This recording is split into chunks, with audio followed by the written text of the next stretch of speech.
नमस्कार दोस्तों, welcome to market. क्या लगता है आज के इस वीडियो में हम डिस्कस करेंगे निफ्टी और बैंक निफ्टी का ईओडी सेटअप क्या है और साथ में डिस्कस करेंगे निफ्टी कल के लिए यानी मंडे के लिए कौन से लेवल के ऊपर बुलिश और किस लेवल के नीचे बेरिश देखना चाहिए। और साथ में आज ये भी डिस्कस करेंगे कौन सा सेक्टर आउट परफॉर्म और कौन सा सेक्टर अंडर परफॉर्म कर रहा है।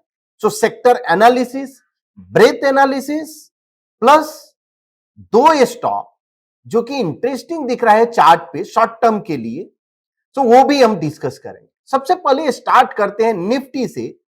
तो फ्राइडे को निफ्टी 107 पॉइंट पॉजिटिव क्लोज दिया और बैंक निफ्टी 147 पॉजिटिव क्लोज दिया। अब थर्सडे को एक पॉजिटिव डे था, उसके बाद कंटिन्यूशन मूव मिला। क्या ये मंडे को कंटिन्यूशन मूव मिलेगा? आपको याद होगा कि अगर वेंसडे को याद होगा कि जब मैंने बोला था कि निफ्टी एक सपोर्ट पे है, anchor point support EOD, possible इस जोन से एक मूव हो सकता है और अपसाइड मूव जो कि एंकर पॉइंट रेजिस्टेंस है वहां तक जा सकता। तो अब देखते हैं ईओडी चार्ट पे क्या कुछ चेंज हुआ है। तो ये ईओडी का चार्ट है। आप देखो, ये जो इस टॉप से 19,971 से और 19,265 तक, ये जो टॉप और बॉटम से एक एंकर पॉइंट ड्रॉ किए, ये एंकर पॉइंट का एक रेजिस्टेंस एरिया है। अगेन ये जो आपको जो दिख रहा है डाउन साइड, ये एक सपोर्ट एरिया है। तो चार्ट के हिसाब से सॉर्ट ऑफ साइडवेज मूव है, बिकॉज ना तो ब्रेकआउट हो रहा है अपसाइड ना डाउन साइड। तो जब तक इस रेंज के ऊपर नहीं निकलता है, यानी 634 जो आपको हाई का यहां दिख रहा है, 674 इवन 700 के ऊपर जब तक नहीं जाता है, तब तक एक पॉसिबिलिटी है कि ये इसी रेंज में घूमे। जब 700 के ऊपर अगर क्रॉस करेगा तो फर्स्ट साइन रहेगा कि बुलिशनेस का। और अगर डाउन साइड अगर इस एंकर पॉइंट के नीचे अगर क्लोज होता है, तो ये लेवल कौन सा है, ये यहां पे अगर आप रखें तो 400, 19,400। तो मेजर अगर हम बात करें कि किस रेंज में है, तो 19,400 से लेकर और 19,700, ये 300 का एक मेजर रेंज है। इस रेंज के बाहर जाएगा तो ब्रेकआउट वर्क करेगा, इस रेंज में रहेगा तो आपको सपोर्ट पे बाई और रेजिस्टेंस पे सेल की जो स्ट्रेटजी है उसको आपको अपनाना। करेंट चार्ट सेटअप की बात करें तो करेंट चार्ट सेटअप बुलिश है, बिकॉज प्राइस जो है, जो पैटर्न है वो इंडिकेट कर रहा है बुलिश, और प्राइस अब मूविंग एवरेज ट्रेड हो रहा है, तो ये भी ट्रेंड वाइज भी बुलिश है, इसलिए सेटअप बुलिश जरूर है। अब इंट्राडे में देखते हैं कि क्या सेटअप बुलिश है या बेयरिश। तो ये इंट्राडे का लेवल है, 1 मिनट टाइम फ्रेम पे 1 बॉक्स। सो करेंट चार्ट सेटअप इंट्राडे में भी बुलिश है। यस, 700 जरूर रेजिस्टेंस है।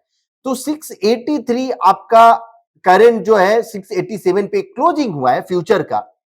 अब मंडे के लिए अगर 19,700 के ऊपर सस्टेन होता है तो पॉसिबल एक अपसाइड मूव 19,800, 780 और 800 तक दिख सकता है। और अगर डाउन साइड 19,640 अगर 5 मिनट सस्टेन होता है तो पॉसिबल एक डाउन साइड मूव कहां तक, 600 और 540 तक दिख सकता है। तो जब तक 700 के ऊपर सस्टेन नहीं होता है तब तक बुलिश तो थोड़ा अवॉइड करना चाहिए। उसके ऊपर अगर जाता है तो जरूर बुलिश अपॉर्चुनिटी देखना चाहिए। अब देखते हैं बैंक निफ्टी ईओडी सेटअप क्या है। तो ये बैंक निफ्टी का है। बैंक निफ्टी यस, यहां पे ही सपोर्ट लिया और अब करंट अगर हम बात करें तो ये रेजिस्टेंस है। अब मूविंग एवरेज का अगर आपको last point and figure chart का जो निफ्टी का चार्ट था उसमें भी अगर आप देखो मूविंग एवरेज फ्लैट था, यहां पे मूविंग एवरेज क्या है, फ्लैट है। क्या इंडिकेट कर रहा है, साइडवेज मूव। अगर ये ट्रेंडिंग रहेगा तो आपका स्लोप जो रहेगा राइजिंग रहेगा या फॉलिंग रहेगा, बिकॉज ट्रेंडिंग कोई भी हो सकता है कि डाउन ट्रेंड भी हो सकता है, अप ट्रेंड भी होगा। जब फ्लैट है इसका मतलब साइडवेज मूव है, और जो कि आपको दिख रहा है 400 और 700, यहां पे भी बैंक निफ्टी का रेंज मोस्टली 44,570 और डाउन साइड अगर हम देखें 43,900, यानी 600, 43,900 और 44,600 के बीच में ही ये ऊपर नीचे यानी अप और डाउन हो रहा है। करंट जो चार्ट सेटअप है बैंक निफ्टी का न्यूट्रल हो गया है, बिकॉज करंट प्राइस पैटर्न लो पोल है और ट्रेंड अभी भी बेयरिश है। अब अगर इंट्राडे की बात करें तो इंट्राडे में चार्ट सेटअप बुलिश हो गया है बिकॉज प्रीवियस 2 एंकर पॉइंट के ऊपर में क्लोज दिया है। अब अगर कल के लिए अगर 44,615 के ऊपर अगर सस्टेन होता है तो पॉसिबल एक अपसाइड मूव आपको मिल सकता है 44,700 और उसके ऊपर भी आपको जा सकता है। और डाउनसाइड मूव अगर 44,375 के नीचे अगर सस्टेन होता है 5 मिनट तो पॉसिबल डाउनसाइड मूव 44,300 और 230 का एक मूव दिख सकता है। तो ये दोनों लेवल पे आप नजर रखिए निफ्टी का। अब ओआई चार्ट के हिसाब से क्या इंडिकेट कर रहा है, ओपन इंटरेस्ट में गए और यहां 12 अक्टूबर है 19,600। अब आप देखो अगर सिंपल अगर स्टडी अगर हमको करना है तो टॉल बार क्या है रेड में तो 19,500 और 600 मैक्सिमम ओआई इधर है पुट ओआई राइट। इसका मतलब क्या है कि ये एक सपोर्ट जरूर है 500 और 600 सपोर्ट है।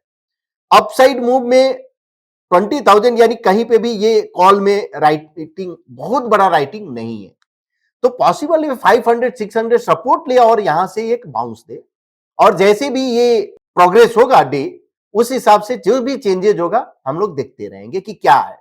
करंट सिनेरियो की बात करें 500 600 is 19,500 and 600 is a support area as per OI chart.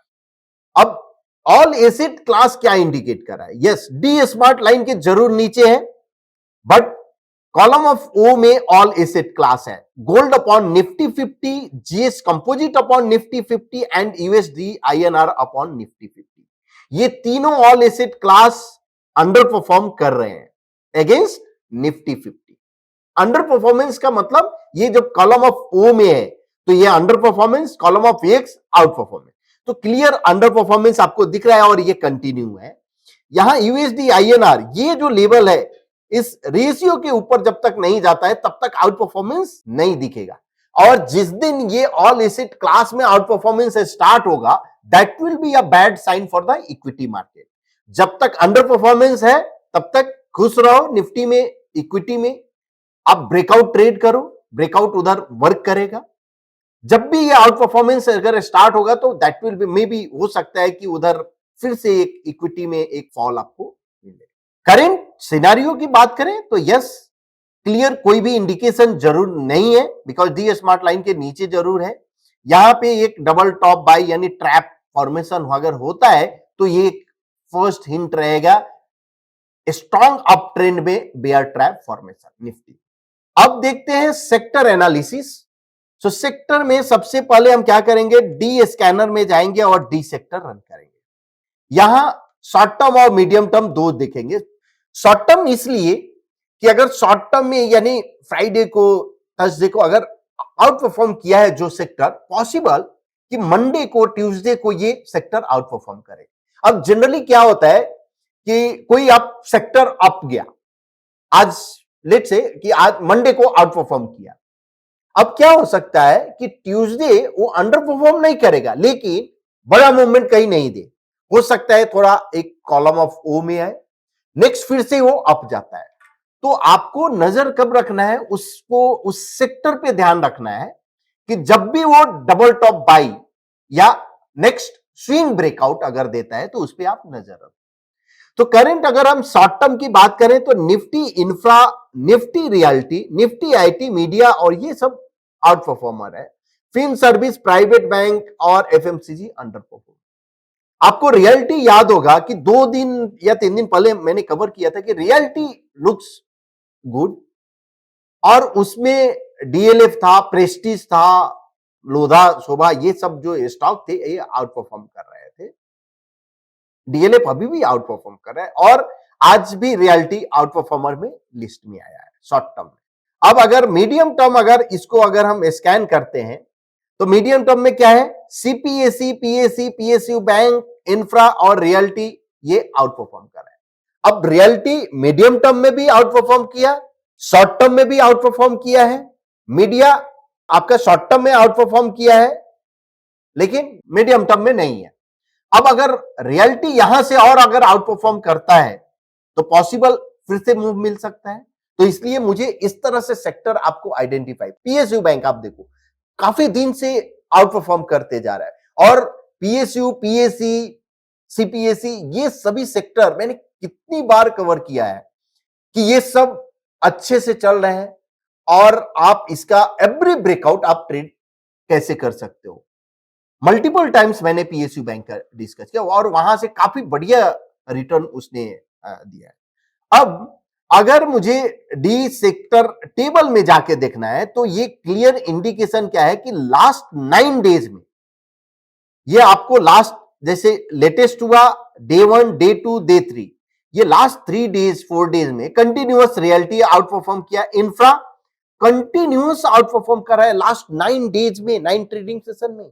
Infra जो है, ये देखो इंफ्रा भी आउट परफॉर्म कर रहा है, कंज्यूमर ड्यूरेबल, सीपीएससी और पीएसयू बैंक। अब अगर इंफ्रा अगर आउट परफॉर्म कर रहा है एवरी डे, हाईएस्ट स्कोर है बिकॉज, तो इंफ्रा का स्टॉक हमको देखना चाहिए, सीपीएससी का स्टॉक देखना चाहिए, सीपीएससी का, न कि हमको नीचे जाके कोई अदर सेक्टर ढूंढना चाहिए, बिकॉज जो आउट परफॉर्म करेगा उसका आउट परफॉर्म स्टॉक। अब बात करते हैं ब्रेथ की।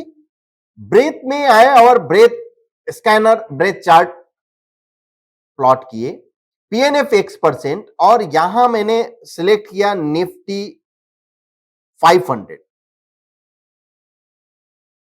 और यहां पे स्क्रिप्ट भी मैंने सिलेक्ट किया निफ्टी 500 का और स्कैन किया। करंट ये जो चार्ट है निफ्टी 500 का, आप देखो ये कैंडल्स का निफ्टी जो X% ब्रेथ का वैल्यू क्या है, करंट अगर कैंडल पे आप रखोगे तो दिखेगा 39% का ब्रेथ वैल्यू है, एवरेज 30 है। सो एवरेज भी क्रॉसओवर हो रहा है, ब्रेथ भी पार्टिसिपेट। इसका मतलब क्या है कि निफ्टी 500 का ग्रुप क्या है, 500 जो स्टॉक्स है उसका 38% of stocks are in column of X. So rest जो है कॉलम ऑफ एक्स में नहीं है, यानी पार्टिसिपेट नहीं कर रहे हैं। तो बहुत बड़ा आपको मूव तो नहीं दिख रहा है, साइडवेज जो मूव दिख रहा था वैसे ही है, बिकॉज मेजर पार्टिसिपेशन नहीं है। अगर ये मेजर पार्टिसिपेशन जिस दिन अगर स्टार्ट हो जाता है कॉलम ऑफ एक्स यानी X% ब्रेक, ये क्या इंडिकेट करेगा कि major stocks are participating in the rally, यानी अपसाइड मूव।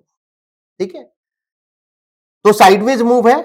अब निफ्टी 50 का अगर हम देखते हैं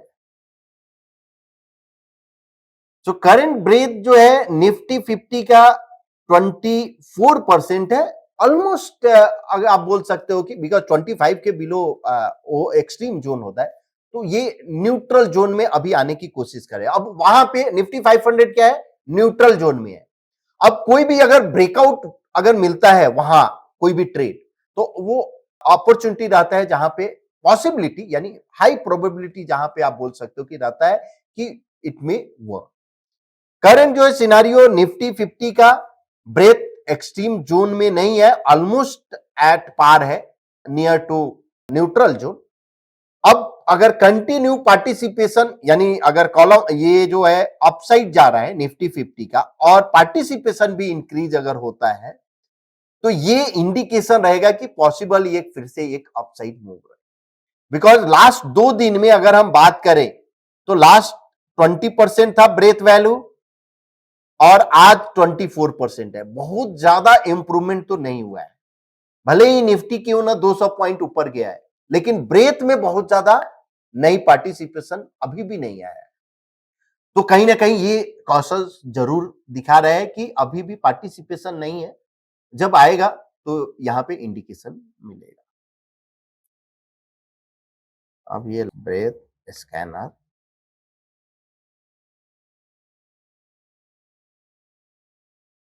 अब देखते हैं ब्रेथ स्कैनर, जहां पे ये क्या करेंगे, ब्रेथ स्कैन करेंगे, पीएनएफ ब्रेथ X%, DT%, 100, ये सब 1% पे आपका रन होगा। और इसमें शो एज चार्ट किए, ये क्या इंडिकेट करेगा, जिसका भी लॉन्ग टॉल बार है, इसका मतलब क्या है कि मोस्ट ऑफ द स्टॉक्स यानी group of the stocks are participating in the rally. तो हम क्या करेंगे, अभी जैसे इसको इधर ड्रैग किए, आपको फर्स्ट इधर क्या दिखा, होटल्स, डिफाइन एज होटल्स। अब ये 93% है, इसका मतलब क्या है कि ये सेक्टर में अगर कोई स्टॉक में ब्रेकआउट अगर आ रहा है तो इस पे आप नजर रखो। ये बजिंग सेक्टर हुआ। अनदर जो sector, mining, define as mining. Mining आपको याद होगा लास्ट वीक भी जो, और उसके बाद जीएमडीसी मैंने भी डिस्कस किया था, उसके बाद काफी अच्छा चला था। अनदर रियलिटी इंडेक्स, उसके बाद कोई भी लॉन्ग टर्म पर नहीं है। तो ये तीन हुआ, माइनिंग, होटल और रियलिटी, ये बजिंग सेक्टर है। अब इसका जो भी ये स्टॉक नेक्स्ट जो ब्रेकआउट आता है उस पर आप अपॉर्चुनिटी देख सकते हो, जो भी बुलिश ब्रेकआउट। अब बुलिश ब्रेकआउट पीएनएफ में डबल टॉप बाई, रेनको में स्विंग ब्रेकआउट, या कोई अदर मेजर पैटर्न भी आपको हो सकता है। अब देखते हैं दो स्टॉक जो कि चार्ट पे काफी इंटरेस्टिंग दिख रहा है और शॉर्ट टू मीडियम टर्म में। तो फर्स्ट स्टॉक है इप्का लैब।